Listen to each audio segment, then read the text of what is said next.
what is money exactly? Why does it work the way that it does? Is there a better way, like crypto or NFTs? Are those things legit? And if so, how can you protect yourself from the coming changes? In this episode, we're going to go deep. Philosophically, what is money? Discussing why and how, in its current incarnation, money will probably soon be disrupted. And remember, those with the knowledge have the power. So it's not a good answer to say, I don't care, nor is it a good answer to say that the system is rigged and play victim. What's coming will change everything that we know about business, our economy, and our lives. So if you want your company to survive for the next few decades, you'd better pay attention. Part 1, why gold? Back before you were born, before your parents were born, and before your grandparents were born, there wasn't any coin or paper money. Instead, we exchanged value for value. I'd trade my sword for your cow. You'd cut my hair and I'd give you a chicken.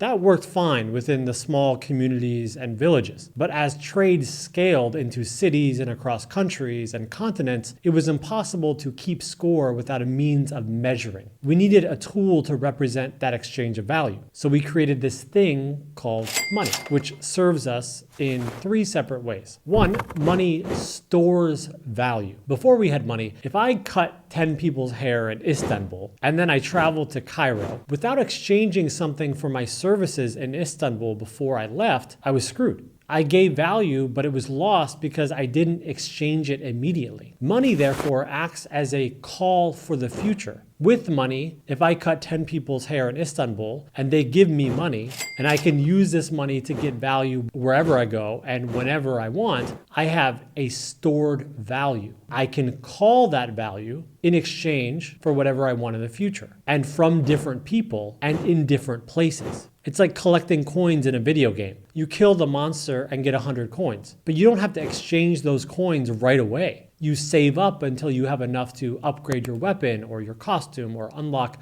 a new adventure later. Whatever it is, you can store the coins for the future. 2, money acts as a medium of exchange. There are many forms of value that you can't exchange. For example, you might have a house, but you can't exchange a portion of your house for food. Not yet. This was a problem that money solved because it became the universally accepted medium of exchange. If you want a cheeseburger, you don't have to go mow someone's yard first to get a piece of meat to offer to a chef. You can just give them money. 3, money is a unit of account. Basically, money keeps track of every exchange that's ever happened around the world. It keeps track of ledger and accounting, not just for you, but for everyone. For example, if I drive you to work and then teach someone else's kid how to read, then I make a chair for someone else, then I help my neighbor clean his roof, and I don't have a unit of keeping score scaled up to every person and every transaction, we will lose track of who has what store of value very quickly, which could cause chaos and distrust, and would therefore eventually stall the flow of goods and services. It would kill the economy. What does money do?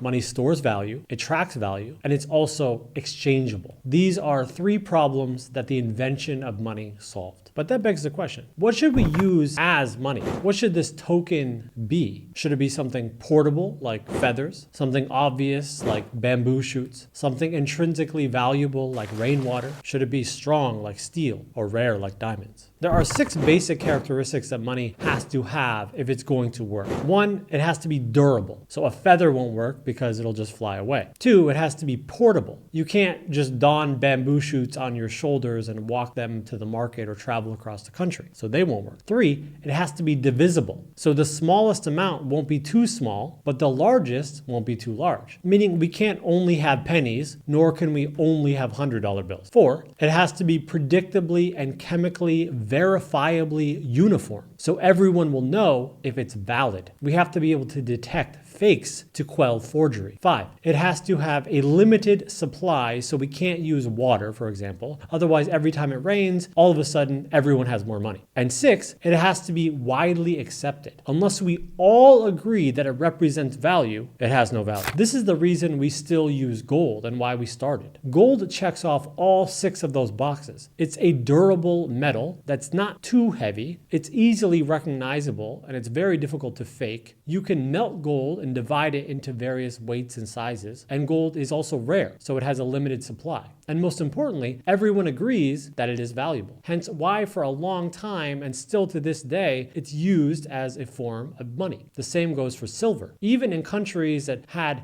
different currencies like bronze or copper coins or seashells, people set the values of these coins or these shells in relation to gold, the original money. So how did we move from gold and other metals to paper money and printing presses and the Federal Reserve? Good question. Part 2, getting off the gold standard. But here's the problem. Even though gold was convenient for thousands of years, it was a bit difficult for traders to travel with piles of heavy gold or silver. And even if you did, it was difficult to protect from looters like pirates, which is why some empires decided to store their gold in protected reserves and replace that gold with a printed, uniform, portable, divisible, durable, metal, or paper version that represents the amount of gold that you have. So if a civilization has $100 million in gold, at base, it can print $100 million of its own currency. That makes sense. But this allows for a greedy and admittedly sometimes useful trick. Whoever controls the printing of that money could begin to print more than they had in gold reserves, which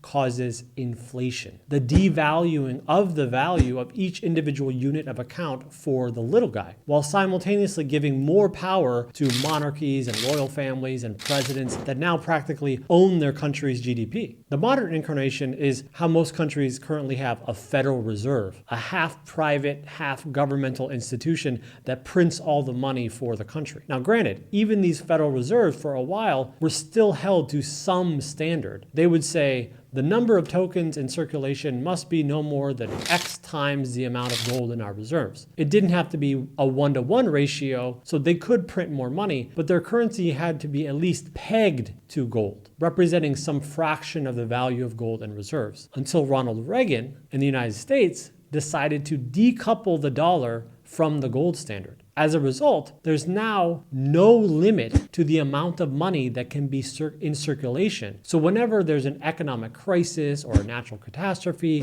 then usually when that happens, the government just prints more money. For example, during COVID, we printed 13 trillion new dollars, increasing the money supply by 37%. A lot of people that think the COVID relief was free, but nothing is free. When you increase the money supply that drastically, prices inevitably rise, which is why inflation is often considered a tax. If you have $100, that's $100 worth of buying power value, but that's relative to the rarity of those $100 bills. If I just give every person $1 billion tomorrow, how much now is that $100 worth? Probably close to almost nothing. It's often useful, by the way, to use these types of edge cases when trying to understand complicated topics. So you can see how this gives nearly unlimited power to Federal Reserves to instantly tax the entire citizenry while simultaneously giving speeches about giving relief to the poor. The sneaky politicians are at it again.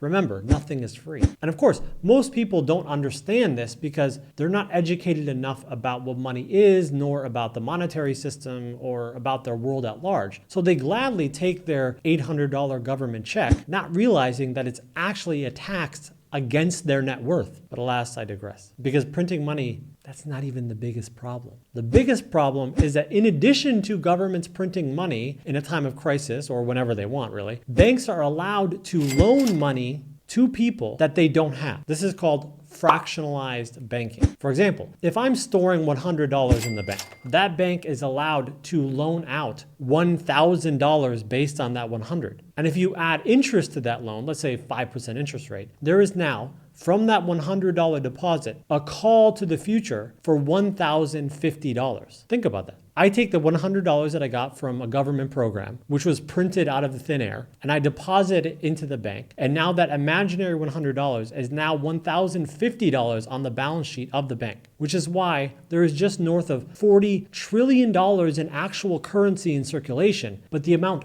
owed The world debt, when fractionalized and when including derivatives, is often estimated at a quadrillion. There's literally more debt owed than there is money in the world. What happens if we all want to draw out our money of the banks at the same time? What happens if everyone goes to the bank on the same day and demands to take out their money? You already know what it is. It's called a run on the bank. If it's a small bank, it closes down and everyone loses their money. But if the bank is large and insured, then the government usually steps in and freezes everyone's bank accounts for the time being. This has happened thousands of times in many countries. And then they'll limit the amount that you can take out of your own account by force. Then they print money if they have to, just to calm everyone down. All of this is to explain why a piece of candy that used to cost 5 cents now costs $1, despite the fact that factories, technologies, and the logistics that are necessary to create that candy bar are actually more efficient than they used to be. So it's easier and it's cheaper to make that candy bar, but it costs 20 times more than it used to. Why? Because that's how our monetary system works. The candy bar costs us 20 times more because the supply of money is 20 times more. And the value of that dollar is therefore decreasing. It's as simple as that. The value of all currencies are being constantly debased by Federal Reserves and fractionalized banking. Now,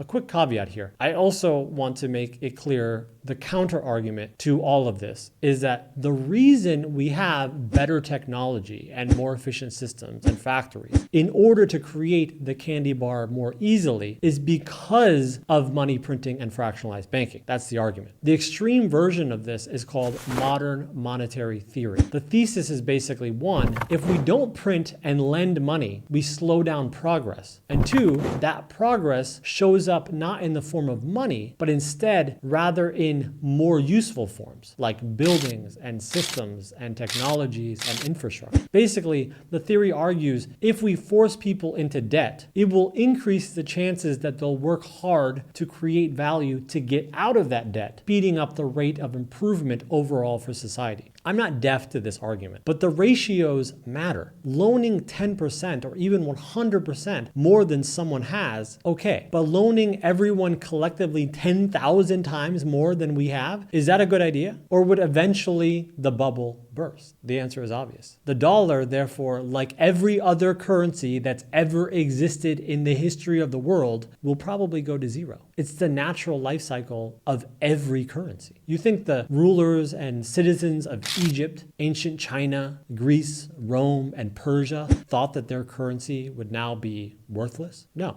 but it is. We don't even know what they're called. It's inevitable. All currencies go to zero. But that begs the question, what now? We can't go back to gold and carry millions of dollars worth of metal in our tote bags. We can't use our houses as assets because they're not exchangeable and they don't even hold value in a predictable way. And we can't use a token that is made up by random countries and is not pegged to anything stable or concrete, except for the threat of violence if we don't agree with that country's military. Nor can we use cars or water or feathers or bread. So what do we use? Enter stage left, blockchain. Part 3, the blockchain disruption. Not joking. Taken to its end, blockchain will most likely be the biggest disruptor of society that's ever happened in the history of humanity. And that's including AI, that's including 3D printing and the metaverse. Because if it works, it will disrupt how we claim ownership of any future technology. It will disrupt banking. It will disrupt money. It will disrupt the idea of a company. It will disrupt trade. It could also disrupt the need for a country, especially when combined with zero energy. If you don't need a country for energy infrastructure, nor do you need governments to regulate the monetary system, we're looking at an entirely new world. Think about it. The whole point of most countries is to protect resources, whether those resources be physical, monetary, or ideological. That's really what a country is. The leaders, the monarchs, the landowners, the ruling class run the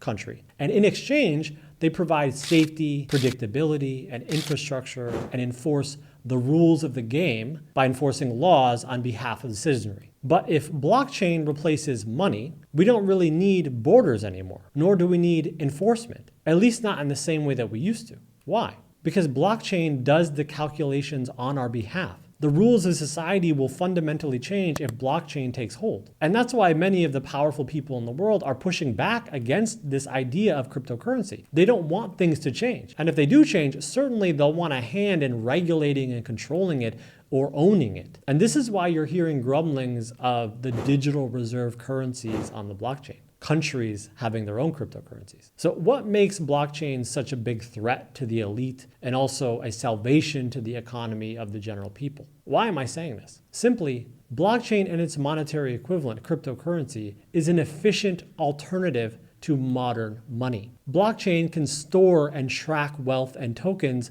that are built on top of it, can act as a medium of exchange. It's durable since it's digital and doesn't rot or decay. It's divisible, portable, and uniform. And unlike paper money, its supply is predictably limited based on the algorithm. No individual or group of individuals can just decide to print more and change the rules. It is not possible to create more Bitcoin than is already embedded in its algorithm. Hence the term decentralized. There's no central authority calling the shots. There's no dictator or president or board of directors. The algorithm that creates new Bitcoin, called mining, it gets harder and harder to solve as time goes on. So there will only ever be a certain amount of Bitcoin in circulation. And eventually there won't be any more printed ever. So the value of Bitcoin will continue to increase over time as it becomes more and more scarce. Now, of course, this is only if people still agree that it has any value. And this assumes it doesn't get hacked, which it definitely could get hacked. So surely it could also go to zero. I'm not saying invest in Bitcoin specifically. That's not what I'm saying. But the idea it represents, the underlying technology, blockchain, that allows for decentralized decision-making, ledger validation, and exchange is not going anywhere. Whether it's Bitcoin or some other token or many tokens, in the future, there will be no need for you and me to get permission from a government or a bank in order to exchange and store and keep track of value. Moreover, blockchains will make the transfer of value much easier. Today, if I wanted to wire you $100, your bank is going to ask my bank if Jonathan has $100, and the bank has to verify that transaction first before you get the money. That's why it takes a second for your credit card to go through. The company's bank is validating with my bank's ledger that I have the money that I say I have. And in exchange, they take a small cut. Blockchains decentralize this validation authority so that banks aren't necessary for this. This is how blockchain validation works, by the way. Imagine a room with 100 people, and everyone in this room has a record of everyone else's ledger. They can't read the ledger, so everything is still private, but they can collectively validate transactions. If you ask them, does Jonathan have $100? They will all be able to verify without actually knowing how much money I have in total. But they do know that I have $100. Everyone in the room has equal power, therefore. They all hold the ledger collectively because these people in the room are keeping track of every single financial transaction ever made, just like the banks do. So we don't really need banks. The data is managed by a network of computers rather than one centralized authority. So it's more secure, it's immutable, and it's transparent. The authority in this case has shifted from an OHI entity into the collective. Part 4, NFTs. So what's next? In the same way blockchain is changing the concept of money via cryptocurrency and tokens, NFTs are transforming the way we view ownership. Non-fungible tokens, or NFTs, are currently digital tokens that represent ownership of unique assets such as artwork, virtual real estate, or even collectibles like sports cards. But that's just the beginning. Those are easy practice entry points into a much more disruptive version. Eventually, we'll be able to make shares of private companies into NFTs. Doctors will use them for patient information. We'll be able to fractionalize in the real world physical, even cash flowing assets like real estate or cars into NFTs. Let's take an example. If one person wants to buy a house and rent it out as an Airbnb, why can't 1,000 people buy the same house together and rent it out together? In this case, the NFT holders would own 1,000th of the house. Then let's say the collective hires a property manager for 10% of the shares, and that person who started the NFT gets a boost at 5%. In this case, if we collectively rented the houses on Airbnb, the money would automatically and immediately be distributed amongst all of the owners of the token, minus the property owner and the LP. What this means is that you'll be able to invest in literally anything. You can buy a fraction of an Uber car in San Francisco, or a fraction of an artist's royalties on their album, or a fraction of a YouTube video that could possibly go viral. Think of it like an insanely advanced GoFundMe, except instead of getting the future item, you own a share of all future items created. And anytime these investments make money, the money will be distributed equally based on the rules of the algorithm, revolutionizing the ownership of companies, of public markets, of real estate, and basically everything. It may sound crazy, but it is what it is. In 20 years, we will not recognize the world that we currently live in at all. But let's come back full circle. What have we learned? Money is a representation of an exchange of value. But what happens when the thing that represents value itself becomes less and less and less valuable over time, eventually valueless? That's the situation we find ourselves in today with the dollar and really all currencies. The gold standard used to back our currency, but now it's just paper and ink enforced by central governments and militaries. And as more and more and more dollars are printed, each one becomes worth less and less and less. However, there may be hope for the future without a physical currency at all. Blockchain has the potential to replace money and change the world as we know it. And NFTs will change the way that we view ownership and how you can raise money, or how you own a company, or how you invest. As a business leader, you therefore must educate yourself and see how your company can make the best out of these upcoming changes, or it's highly likely that you will be disrupted. In the meantime, keep an eye on your dollars and all currencies, as they may have a faster shelf life than you might have thought. Hope that helped. Thanks for listening. Until next time, cheers.